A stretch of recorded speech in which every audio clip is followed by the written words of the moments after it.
Welcome to the Daily Vibecasting. Today, the U.S. healthcare market gets undercut by Tijuana, the immigration battle lines are drawn in light via projection mapping, and Elon Musk claims humanity is leveling up on the cosmic scale. I have to tell you, looking at the stack today, it feels like we are watching multiple legacy systems just hit their stress limits all at once. The feed is relentless. I mean, it feels like every single vertical culture, tech, politics is hitting a boiling point. It is noisy, but, noise is usually just a byproduct of friction.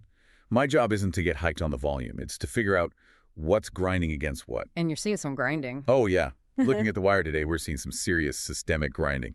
Whether it's borders or billing departments, the machinery is clearly overheating. Well, let's get right into the friction then, because the lead story today is literally painted on the side of a building. We're talking about a massive viral moment out of LA, captured by Analysis. Yeah, this is a textbook example of asymmetric protest. It's visual, it's invasive, and it's incredibly specific. So let's set the scene. You have protesters in downtown LA, but they aren't just marching with cardboard signs. They are using, high-powered projection mapping? That's it, blasting video and text onto the side of the Twin Towers Correctional Facility. And we need to pause on why that building matters. That's not a random choice. Not at all. For anyone who doesn't know the geography, that facility is, effectively, the largest mental health facility in the nation. But more importantly for this story, it's a flashpoint. A flashpoint for what? For the cooperation between local law enforcement and federal immigration agents. Exactly. So they were projecting a satirical song called Join IC, along with these huge text overlays saying, our children, our humanity, our democracy. It's powerful imagery. It really is. This massive jail complex lit up with messages that challenge the very system it represents. It's like using the state's architecture against itself. It's the jurisdiction clash made visible. That facility is run by the LA Sheriff's Department, the LASD. And the protesters targeted it because the LASD actively collaborates with ICE there for, deportation screenings. It's the sanctuary city debate made real. So you have local law enforcement working hand in glove with federal immigration agents. And the community is literally shining a spotlight on it to say, we see you. It's high-tech activism. You can't tear down the wall, so you paint it with light. But here's where the narrative gets complicated. Okay. Because if you scroll down the feed, you hit a post from @America, that's Elon Musk's pass, that paints a completely different picture. Right. This is the counterweight. This turns the whole thing into a stark A/B test for American governance. They shared a clip of Deputy Attorney General Todd Blanche, and he drops a statistic that it stops you in your tracks. What's the number? He says Texas is currently deporting 10 times the number of illegal aliens compared to Minneapolis. 10 times. That is a massive disparity. But the interesting part isn't just the number, right? It's the why. It's the operational explanation. Blanche was blunt. He said, because in Texas, we have the cooperation and support of local law enforcement so that we can do these operations safely. So he's contrasting Texas, where the gears are meshed, with places like Minneapolis or LA. Exactly, where there is sand in the gears. This is the force multiplier effect I always talk about. Huh? Theoretically, ICE is a federal agency, right? Nationwide mandate. Supposedly. But in practice, they're parasitic. And I mean that in a purely logistical sense. They rely on the host infrastructure of local police to function efficiently. So without the local sheriff, ICE is basically paralyzed. Or at least drastically slowed down. I mean, Blanche mentions Operation Metro Surge in Minnesota facing massive resistance. Then you look at Texas, and it's a well-oiled machine. Because the local cops are helping. They're acting as course multipliers. The friction point here isn't just protest versus police. It's about cost and efficiency. Give the federal government, operating in a hostile jurisdiction like LA becomes exponentially more expensive. It sounds like we barely have one border policy anymore. We have 50 different ones depending on who the local sheriff is. That's the balkanization of federal law enforcement. Operational reality is entirely dependent on your zip code. Wow. The protest in LA is a tactical move to increase the cost of that cooperation. Meanwhile, the Blanche clip argues the lack of cooperation is a public safety failure. We're watching two Americas play out on the same timeline. Speaking of different versions of America and systems that are failing, let's pivot to the economy. Because if the border is fragmented, the healthcare market seems completely broken. Ah, yes, the dental arbitrage. This story's going everywhere today. It is. And I get why. It hits on a very, very visceral frustration. This one hit a nerve, pun intended. We have a post from @NewStart2024 that is just exploding. It breaks down a patient's dental bill, and it exposes the absurdity of U.S. medical pricing. Walk us through the numbers because they are staggering. Okay, so a patient in the U.S. goes to a doctor. They get quoted $4,500 for dental work. $4,500. Okay. And this is classic. The U.S. doctor insisted on a mandatory deep cleaning before they'd do anything else. The mandatory upsell, of course. It's a staple of private equity-backed dental chains. It's a revenue extraction model masked as a medical necessity.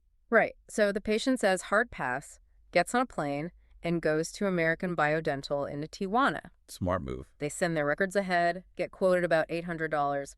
But wait, it gets better. Let me guess. The diagnosis changed once they crossed the border? Bingo. The patient gets to the chair in Mexico. The dentist looks at their mouth and says, "You don't need half of this stuff." They scrapped the deep cleaning entirely. The final bill, $235. From $4,500 down to $235. That is a 95% reduction. And the patient was raving about the service, said it wasn't some back alley operation at all. See, this is the part that scares the incumbents. It challenges the primary defense of the U.S. healthcare industry, which has always been quality. Right. You pay more because our standards are higher. But here, the U.S. provider was arguably providing lower quality care by prescribing unnecessary procedures to pad the bill. That deep cleaning feels like robbery when you see it side by side. It's like a mechanic telling you your transmission is shot when you just needed an oil change. It's regulatory capture and overhead. In the U.S., the admin bloat, the insurance coding games, liability insurance, it all gets baked into that price tag. The dentist in Tijuana isn't 20 times worse. They're just operating in a market that's actually, a market. And the data backs this up. The sources we're looking at say dental tourism to Mexico is consistently yielding 50 to 80% savings. And look at the macro trend. The U.S. dental market is projected to grow to over $3 billion by 2033. But the real story is the leakage. That's billions of dollars of revenue walking across the border. Because the domestic product is just priced out of reality for the average person. Exactly. And notice the trust element in the story. It wasn't just the price, it was the diagnosis. The U.S. doctor tried to upsell. The Mexican doctor said, "You don't need that." That's a huge point. That erosion of trust is far more dangerous to the U.S. medical industry than the price difference. When patients assume their doctor is a salesman first and a healer second, the system is in big trouble. It's wild. We're outsourcing our cavities because we can't trust our own billing departments. Efficiency always finds a way. If the friction at home is too high, the money flows where the path is smoother. Okay, let's shift gears from biological repairs to hard tech. And when I say hard tech, I mean metal-moving, earth-shaking engineering. The fun stuff. Elon Musk is back in the headlines. Not for politics this time, but for rocketry. He posted a shot of the Starship and declared it the first Kardashev-grade vehicle. That is a very specific, very nerdy choice of words. Break it down for us. What does Kardashev-grade actually mean outside of sci-fi novels? So, the Kardashev scale was proposed by a Soviet astronomer back in the 60s. It's a way to measure a civilization's technological advancement based on how much energy they can use. Okay. A Taipei civilization can harness all the energy falling on its planet. We aren't there yet. We're like a 0.7. We're still burning dead plants instead of managing planetary energy. And Musk thinks this rocket gets us to level 1. He's arguing that the Starship is the logistical bridge. Look at the photo that Elon Musk shared. You see this super heavy booster, 33 Raptor engines, over 9,000 tons of thrust. The scale is hard to wrap your head around. The sources say the V4 stretch goals are to triple the power of the Saturn V. Triple. But the power isn't really the point. The point is the economics. Musk isn't building a rocket, he's building a railroad to orbit. A railroad to orbit, I like that. If you could reuse this thing rapidly, which is the entire goal, you stop visiting space and you start industrializing it. That's what he means by Kardashev grade. It lets you go mine the moon or asteroids and bring that energy back into the human economy. So it's not about planting a flag on Mars, it's about heavy industry in zero-G. Precisely. It's about capacity. You can't build a Type I civilization if it costs $1 billion to put a toaster in orbit. Starship is an attempt to collapse that cost structure. Okay, so we have humanity reaching for the stars with reusable stainless steel giants. But then we have a story that brings us crashing right back down to Earth, specifically into the ice. The juxtaposition here is delicious. High-tech dreams versus frozen reality. We saw a post from @ColinRugg about the scenic Eclipse 2. This is a luxury cruise ship, ultra high-end, and it got stuck in pack ice in Antarctica. Scenic is the right word. It's a floating hotel for people with way too much disposable income. And who comes to the rescue? The USCGC Polar Star, A United States Coast Guard heavy icebreaker. Here is the kicker. The cruise ship is brand new, state-of-the-art. The ship that saved them, commissioned in 1976. It's fantastic irony. You have this shiny symbol of modern consumer excess with 400 people on board paying thousands of dollars to see penguins, and it gets humbled by nature. And the only thing that can pull it out is this rusted, hulking piece of Cold War steel. Funded by the American taxpayer, I might add. It really highlights the gap between luxury capability and industrial capability, doesn't it? The cruise ship has a PC-6 hull, supposedly ice-strengthened, but it wasn't enough. A PC-6 hull is fine for light ice. But Antarctica is not a theme park. The ice moves, it compresses. That hull can get crushed like a soda can. And that's the risk. This is what worries me. Tourism to Antarctica has exploded. The sources say it went from, 74,000 visitors to over 100,000 annually in just a few years. That's a lot of people in a very dangerous place. And as we scale up this extreme travel, we're going to see more of this moral hazard. Private companies selling the vibe of danger, but relying on public infrastructure to bail them out when the danger gets real. So the Polar Star is basically AAA for billionaires stuck in the snow. Pretty much. And that ship is old. It's tired. We're burning through the operational lifespan of our only heavy icebreaker to rescue tourists. It raises a real question about liability. Fair point. We're subsidizing the risk for the ultimate vacation selfie. Privatized gains, socialized rescue. Speaking of high-risk behavior and intense focus, let's move to our culture segment. We have to talk about Alex Honnold. The man does not know the meaning of the word vertigo. @TrunkedFan posted this insane time-lapse.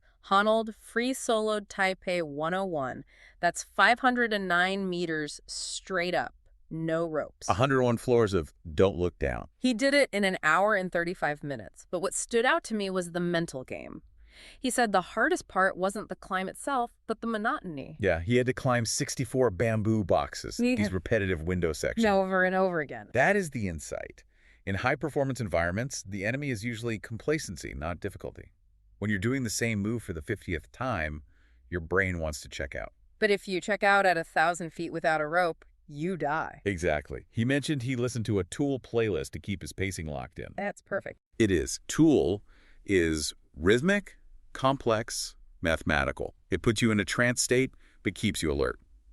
He needed to turn himself into a machine to match the architecture. He also said the dragon sculptures on the side of the building were the sweet spot challenge. Yeah, the dragons, they stick out, creating an overhang. Physically, that's the hardest part. But psychologically, he probably loved it. Why? Because it broke the pattern. It forced him to dial back in. It's a great lesson. The dangerous part isn't the hard problem. It's the boring problem where you make a sloppy mistake. From climbing skyscrapers to climbing into pipes, let's wrap the culture segment with a bit of nostalgia. @CultureCrave dropped the trailer for the Super Mario Galaxy movie. Here we go again. The inevitable sequel. Release date, April 1st, 2026. This is the follow-up to the Super Mario Bros. Movie, which made, check this, $1.36 billion. Billion with a B, yeah. The trailer looks wild. Cosmic adventures, gravity mechanics, Rosalina, the Lumas. It's tapping directly into that 2007 Wii nostalgia. This is the safest bet in Hollywood right now. You sound cynical. I am pragmatic. Look, contrast this with Honnold. Honnold is taking maximum risk.